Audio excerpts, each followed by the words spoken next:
প্রাগৈতিহাসিক যুগ ৭ মিলিয়ন বছর থেকে ৩,০০০ খ্রিস্টপূর্ব। মানবজাতির ইতিহাস প্রাণী জগতের একটি অংশের মধ্যে প্রথিত, যার মধ্যে বানর, এপ এবং অন্যান্য প্রাইমেট অন্তর্ভুক্ত।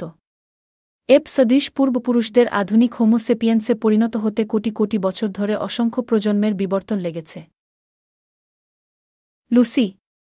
এখানে এপ সদৃশ লুসির জীবাশ্মযুক্ত অবশেষ দেখানো হয়েছে, যেটি ৩০ লক্ষ বছরেরও বেশি আগে পূর্ব আফ্রিকার অস্ট্রালোপিথেকাস বংশের সদস্য ছিল।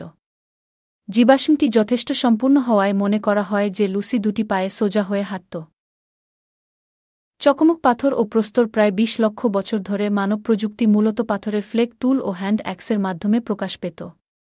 এই সরঞ্জামগুলো তৈরি করা হতো চকমক পাথর, ফ্লেন্ট বা অন্যান্য উপযোগী শিলা অন্য একটি পাথরের আঘাতে ভেঙে, যাতে তীক্ষ্ণ কাটার প্রান্ত তৈরি হয়।